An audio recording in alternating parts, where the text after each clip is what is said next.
Eu li todos os documentos que foram disponibilizados ao público que amparam a prisão dos militares que, segundo a polícia, estariam envolvidos numa suposta tentativa de golpe, até mesmo uma tentativa de assassinato de autoridades, inclusive o ministro relator do caso. E lendo aqueles documentos eu comecei a pensar, mas onde exatamente está a tentativa? Né? O gaslighting funcionou comigo. Eu achei, será que eu estou ficando louco? Todo mundo está falando isso? Mas aí, lendo as opiniões de juristas, parece que eu não estou sozinho nessa. Vale a pena nós observarmos. Existem alguns pilares de qualquer sistema de justiça. Entre eles, a presunção da inocência, a punição ou mesmo a investigação de pessoas apenas com crimes previstos em lei. Você não pode punir alguém por um crime que não existe no Código Penal ou nas leis brasileiras. O tratamento igual a todos os cidadãos, incluindo aí as autoridades. E o direito de defesa. Essas são algumas bases de qualquer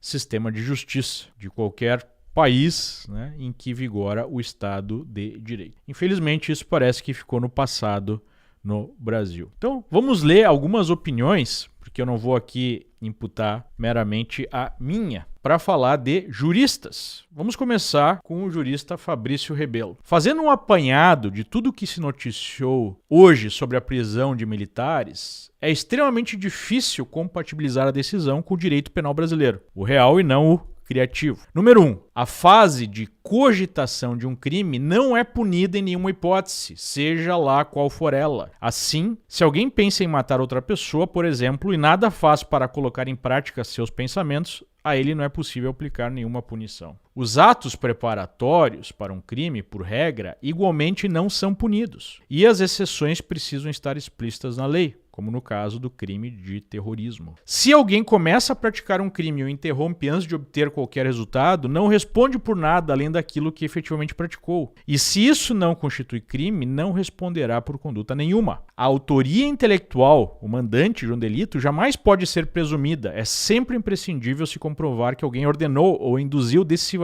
outras pessoas a agirem, não bastando que eventualmente se beneficie da ação. Mesmo no caso do crime de associação criminosa, é imprescindível haver um vínculo permanente e estável entre os envolvidos para a prática de delitos, no plural. Uma eventual reunião de indivíduos para a prática de um só crime não caracteriza associação, sendo o caso de mero concurso de pessoas. Se a hipótese de suspeita de crime envolve homicídio, a pretensa vítima jamais pode figurar como juiz do caso. Me parece uma coisa meio óbvia, Haveria outros aspectos a se comentar, inclusive o mirabolante suposto planejamento que faria inveja aos personagens Pink e Cérebro. Mas, de fato, a sensação prevalente diante do que estamos presenciando é só mesmo a de que o direito penal morreu. Como venho dizendo há tempo, o dito Estado Democrático de Direito hoje só resta o Estado. Temos também a Janaína Pascoal.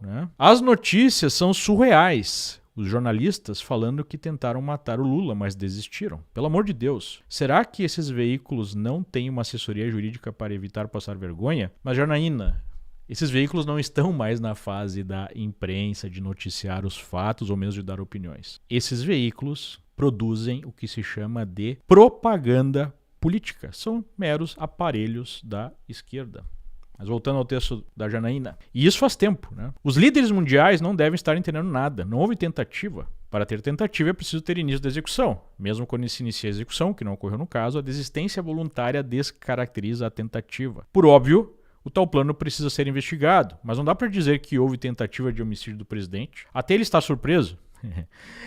Ele mesmo disse, no início do mandato, que precisaria ter uma narrativa para justificar tudo o que está acontecendo no Brasil nos últimos anos. Não estou diminuindo as investigações, voltando aqui a Janaína, mas a imprensa precisa lidar com os fatos. Infelizmente, a última coisa que a imprensa está preocupada é com os fatos, falando aqui da esmagadora maioria do que já não é mais imprensa, do que se trata de uma militância de redação. André Marcília. Alguns aspectos jurídicos sobre a decisão de hoje. 1. Se os documentos não demonstram início de nenhuma ação de execução, não há crime. Cogitar sem executar, seja o que for, é lícito ou não haveria livros e séries de crime no Brasil. 2. Se os fatos são de 2022, não há ameaça presente, não havendo razão para se ignorar o devido processo legal, decretar sigilo e deferir medidas de força. Ou seja, para que você vai colocar uma prisão preventiva de um sujeito que supostamente seria uma ameaça há 2 anos atrás. 3. Ignorar esses fatos viola a presunção de inocência dos envolvidos. 4. O ministro Moraes seria vítima, não pode ser juiz do caso. Se não há ninguém com prerrogativa de função, foro privilegiado, sequer no Supremo o caso deveria estar, né? E aqui eu trago um exemplo de um dos aspectos do que esses juristas estão falando. Vocês lembram desse caso? Janot disse que foi armado ao STF para matar Gilmar Mendes. O Janot foi punido por algo? Não, porque como procurador ele sabe que poderia falar isso, apesar de ser um escândalo, apesar de ser horrível, de ser algo indevido, especialmente para uma autoridade dessas. Ele sabia que não tinha cometido crime algum, porque ele não cometeu nada, né? E é por isso que ele não foi punido. Da militância de redação, o único veículo maior que eu vi questionar tudo isso, mesmo lateralmente, né, bem de leve, foi a Folha. Moraes cita 44 vezes Moraes e acumula mais um caso em que é personagem, eles não quiseram usar aqui, né, o termo vítima, e juiz ao mesmo tempo, né? Então vejam, o que a gente está vendo no Brasil é uma inversão da própria realidade, porque quem está sofrendo censura, quem, né, cometeu uma série de crimes ao longo das últimas décadas, no maior caso de corrupção de saque ao Estado da história, e agora todos esses sujeitos envolvidos estão soltos, alguns com muito poder, não é mesmo? Quem está sendo censurado, quem está sendo perseguido, quem está sendo preso por manifestação, onde estão os exilados? Tivemos até uma morte na cadeia. Quem está presa há 2 anos por escrever numa estátua com batom? Então, é uma inversão completa, é um gaslighting. Para quem não sabe, gaslighting é quando você fica levando uma pessoa à loucura ao afirmar coisas absurdas, né, e fazer de conta que a única pessoa que não está entendendo, que está percebendo algo, é ela,